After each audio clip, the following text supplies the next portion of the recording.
Chers internautes, ravi de vous retrouver tey Elzo Jam doon lan dalal fii ci Sénégal Elzo ñu ngi lay nuyu. maa leen di fay bu baax. ñu bàyyi la nga nuyu ak internautes yi Sénégal. waaw maa lay nuyu di nuyu ñëpp ñi ñuy seetaan di leen baalu wax ci sama baat bi xaw a off nii di leen wax ni seen boy Free Elzo Jam dong la yëpp. D'accord comprendre nañ topp la show bi nga fa def moo waral voix bi. Elzo bu ñu defee petite présentation ci 2018 nga génnee album Massina. 7 titres bi ci gën a marqué moo nekk Saay Saay en même temps aussi semaine passée nga def sa topp la show 3e édition. tey boo ñu doon tënkal tuuti ci sa bilan 2018 nan nga ñu koy tënkalee. 2018 pour man c'est une année productive ci man c'est une belle année album Massina bokk na ci sama projet yi ma gën a fier comme ni nga ko waxee ba avant même album Massina bi dama njëkk a génne benn single bu ñuy woowee Gentleman en janvier ma enchaîné mars ak Malembe def single audio kese après def vidéo bi ñu woor ba wori ma enchaîné ak sama album Massina def sortie bi Paris génne clip Saay Saay mu honnêtement mooy sama son instant bi ëpp succès mu yegg foo xam ne xalaatuma ko woon dem ba ay bokk ci ay playlist Afrique du Sud jàll ay MTV Base Africa RFI et cetera ba pare mu am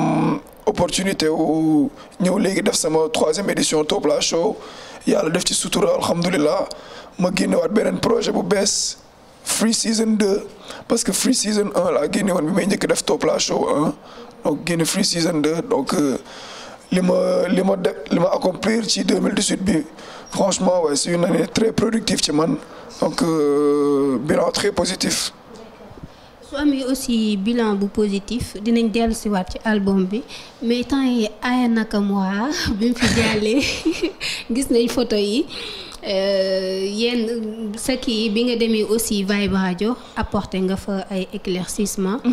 mais démb Aya Nakamura ci compte Instagram am posté na benn publication du excusé wu di baalu aussi fii bi nga xam ne bi mu ñëwee aéroport mu bañoon selfie ak moom tey Aya Nakamura bi mu ñëwee Sénégal ak aussi critique yi nga xam ne def nañ ko ci kawam tey sénégalais yow bonne façon sénégalais nga gis. bon li ma ci gis mooy que siiw du jàmmi borom dafa metti parce que man pour avoir passé 2-3 jours ak moom c'est pas du tout fi ñu koy dëkkal que noonu la mel. Peut-être yegsi na aéroport moom benn image rek kooku kenn ku bëgg photo ak moom parewul pour photo mu koy éviter donc je pense que waruñu fan tamit du buur fan moomul artiste am fan bi yow noonu dès l'instant où kooku war na ko ne man instant bi bëgguma photo warul di def forcing loolu c'est un peu du forcing bëgg photo force donc ñi tamit mën nañ naqarlu le fait que Aya Nakamura ñëw fii nii am ay fan photo wala kooku noonu parce que du ay fan la refuser la photo c'est juste une fan mais war nañ wax tamit ci nit kooku di jéem a forcer pour njëkk am photo ak Aya Nakamura loolu xaw na nekk atteinte à son intimité tu vois et c'est pas la première artiste buy dox ci mbedd kenn bëgg photo ak moom mu sol ay lunettes de soleil wala sol casquette pour làqatu parce que nit avant nga nekk artiste sa être humain kese nga sa vie privée rek nga am quoi jotoon na fi am ay problème mu image parce que ay benn jour mu maquillé wul woon wala genre affaire yu demee noonu donc tamit bu dee kooku fan sam la war na mën a comprendre ne Aya elle tient à son image bu dee parewul may ko ba mu pare et elle l'a prouvé parce que après ànd nañ ci dëkk bi muy photo ak nit ñi di ay joué katu ay artistes mu def ak ñoom ay vidéo ba posté ko ci propre compte am dem na seeti ay élèves Gorée et cetera donc pour man c'est dommage ñu graawal affaire bi noonu alors que franchement c'est pas du tout c'est quelqu'un de très très simple quoi ki ma gis. bu ñu jógee ci Aya ñëw ci sa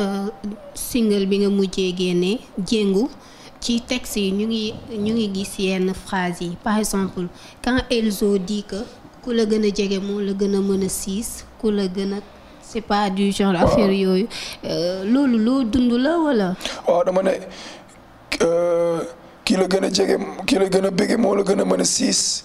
ki lay gën a jege moo la gën a non ki lay gën a bëgge moo la gën a mën a siis ki lay gën a jege moo la gën a mën a kiil loolu am na double sens ki lay gën a bëgge moo la gën a mën a kiil yow boo nekkee koo xam ne ñëpp dañ la teg bët dañ la bëgg mun nañ la bëgg ba di la jay même pas mun na nekk sax lu bañ a mal intentionné mais ñu naan la yaa fi mën wala yaa fi nekk et tout loolu mën na tax nga foog ne que vraiment yaa fi mën alors que nit du dara alors que fii yàlla rek kay buur ba nga xaw a beew wala ba nga xaw a teggi tànk foog ne yow kenn mënatu la def nga fi lu kenn deful quoi te loolu ci erreur bu rëy la du ci artiste kese muy sportif muy yow journaliste bi muy ku nekk ci domaine bi nga nekk boo foogee ne que def nga lépp kenn mënatu la atteindre ci ngay commencer teggi tànk alors que àdduna lépp toujours entraînement la loo bàyyi mu bàyyi la quoi beneen entendement bi tamit mooy ñi lay gën a jege tamit nit yi mënoo leen xam ñoom ñëpp am na ñoo xamante ne dañ lay jege nga foog ne dañ la bëgg rek pour yow la mais pour ñoom seen propre intérêt la parce que ñoom ñëw dañ ci bëgg buzz wala dañu am intérêt ci yow wala dañ gis ne yow sa yëf mi ngi dox ñu jéem a associé ak yow pour seen yëf dox donc double entendement la quoi. D'accord bu ñu jógee ci single boobu Elzo tey ñëpp nanguñ nañ la sa mën rap macha allah du pour jeter ay fleurs waaye. sa père yi nga fekk ci musique bi nangul nañ la ko te Elzo il fait l'unanimité en fait amoo clash ak kenn. nan nga ko créer parce que rap bi tey boo gisee kii mu ngi clash kii neexut ak kii affaire clan gang mais Elzo moom il est sympa avec ñëpp nu mu fa demee noonu. dañ leen di stratégie la. non c'est parce que. gisuma lu fi jaar dugg ci ay problème quoi Sénégal dëkk bu ndaw la dañuy am habitude di comparer Sénégal ak ay Nigéria wala ay Ghana mais Nigéria ils ont est-ce que amuñu plus de 150 millions d'habitants donc ëpp na 10 fois Sénégal donc ñoom bu ñu demee ba yegg fenn c'est parce que dàquñ ñu musique gënuñ ñu xam musique dàquñu ñu bind gënuñ ñu neex baat c'est juste que seen nit ñi ñoo bëri dëkk bu rëyee artistes yi nekk ci dëkk boobu dañuy gën a mën dund ci seen art ñun dañoo tuuti donc ñun mbooloo lañ mën def pour gën a mën a avancer et avant d'être des rappeurs ay sénégalais lañ xam nga avant d'être des sénégalais ñun ñëpp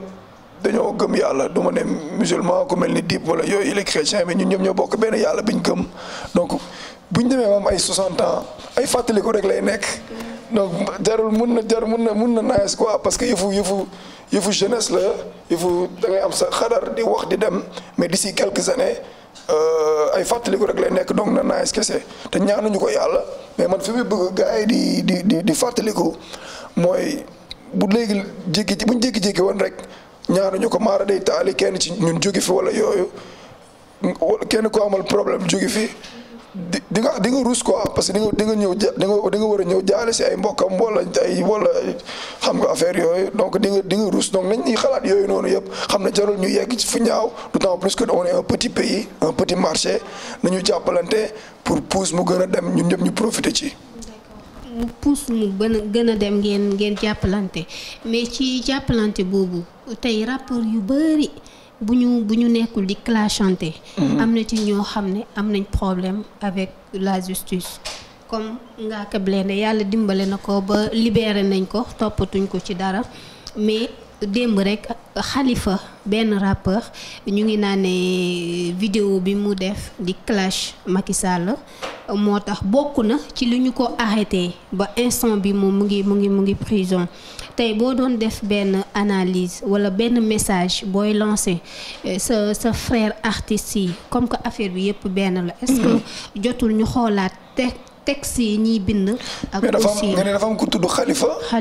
ku def wax ci Macky Sall ñu tëj ko. single Macky Sall Macky dégage. yëgu ma ko woon ok nii récemment. waaw ok. instant bi Rebeuss waa IGF ñoo joxe aussi information bi. ok léegi est-ce que jotul kon tey même bu nekkee engagement politique. rappeurs yi ñu ngi ci ñu xoolaat aussi seen texte yi. liberté d'expression moom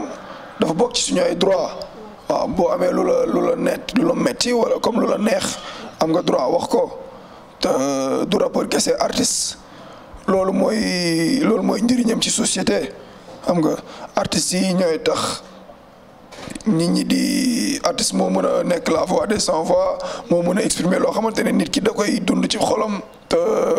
du ko mën a refouler du ko mën génne artiste bi moo koy mën a exprimer donc artiste tamit kenn mënu ko tënk quoi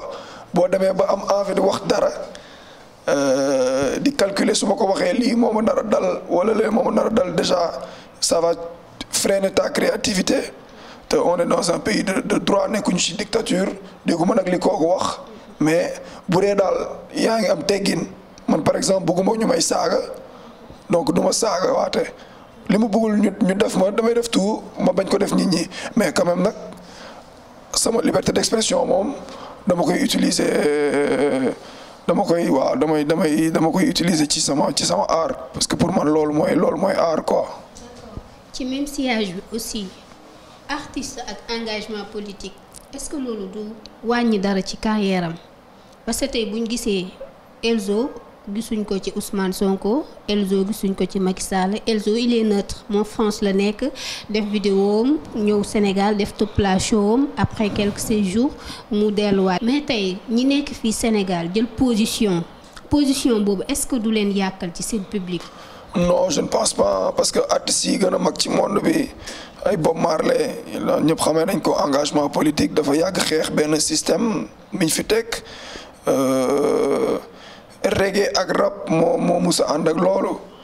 exemple ñi fi am ñi fi rappeurs yi fi nekkoon di fight ba jële fi ay régime gisuma ñu yàqule wala ñu ñàkk seen public tant que yaa ngi continuer di def de la qualité di def li nga xamante ne moom la nit ñi di xaar ci yow wala tant que yaa ngi mën continuer di produire de la qualité di surprendre nit ñi je ne pense pas que mu mën la yàqal au contraire sax nit ñi dañuy gën a gis ne que yow ku dëggu nga et que am nga ay conviction te nit balaa ngay gën a neex nit ñi nga entier mën a défendre ses convictions quoi. d'accord avant dernière question balaa ñuy yëkkati jeetaay bi Elzo saay-saay neex na trop mais clip bi ci boo gisee commentaire internet yi ñu ngi doon xaar clip bu gën a saay-saay comme. texte bi nu mu ko waxee. bul ma sa nangu ñi wéetoo man dama fay damay la daw ndax damay play Nintendo bul ma sa gëm samay texto bul ma sa nangu ñi wéetoo du ma la jox li ngay wër bul ma wóolu ndax wax. ouais bon question de sensibilité la comme ni nga ko waxee c'est un album très sincère assez très sérieux mais art moom comme amul règle. te man li ma gën a neex mooy tout le temps di bette donc le fait que son bi texte bi c'est très sérieux limite sax lu introverti la moo opté def benn clip bu fun parce que xam naa ne ñi may déglu bëri nañ xam naa ne dina am ay mag yu may déglu ñoom li ma wax ci saay-saay bi xam nañ ne que lii lu mature la mais xam naa ne am na ay ñu gën a jeune ñoo xamante ne du ñu mën a àjji message bi léegi pour gën leen mën a toucher ñu opté def benn clip bu fun boo xamante ne c'est tout public et je pense qu'on a eu raison parce que mooy sama clip bi ëpp en termes de statistiques bi ëpp ay chiffres bi gën a dem mooy sama son bi gën a dem fu sori et même à l'international donc je me dis que comme musicalement lu ouvert la lu dansant ku déggul wolof du mën a deviner ne que lu sérieux noonu laa ciy wax donc il fallait que donc ñu def clip boo xamante ne dina mën tax son bi yegg foo xamante ne naru foon yegg suñ defoon juste un truc bu nduroog audio bi quoi. lan lañ mën a xaar ci ay projet Elzo parce que ci Top La Show bi gis nañ yow ak Nit Doff Killer benn son bu ngeen fa bi ngeen fa joué est-ce que mun nga ci revenir. Ouais, maa ngi nuyu sama bro kii la Nit Dof bu baax parce que moom mooy seul artiste rappeur bi ma invité ci projet bi et il a tué ça Gentleman Remix ñëw na ci Tobla Show bi tamit yàq fa et instant j'ai envie de clipper ça sax quoi moom sax waxaguma ko donc yaa bëggoon exclusivité am nga ko. dinaa xool nu ñuy liggéeyee loolu et puis voilà nañ dem leen déglu ci Free Season 2 déjà Massina tamit ñi ko jotul dégg dem leen déglu ko c'est toujours disponible bu mu génnee yàggul ça fait juste 5 mois sama album la instant yi génne naa beneen EP mais du tax ma bàyyi promotion wu album bi EP bi genre cadeau Noël la woon rek donc instant yi nii maa ngi ci ñaar yëpp Massina dama koy continuer promo Free Season 2 bi nii tamit déglu leen ko et puis dina am ay clip yu jóge ci Free Season 2 et d'ici janvier inchallah février plus tard dina annoncé waat yeneen affaire yu ñëw ci 2019 bi donc 2019 daal ce sera plus de concerts inchallah et beaucoup de nouveaux produits qui vont sortir. D'accord. Elzo, ce dernier mot lan la. waaw ba di la jaajëfalaat di nuyuwaat ñëpp ñi ñuy seetaan yàlla na jàmm yàgg ci réew bi. Bonne et heureuse année 2019 à tout le monde nekk leen ci jàmm dong. D'accord, c'était Elzo Jamdong fii ci Sénégal duñ la wax nag tey nga wéyal ñu parce que voix bi moom. waaw tey moom dafa xaw a bañ quoi dañ la koy baal merci beaucoup. Merci à toi.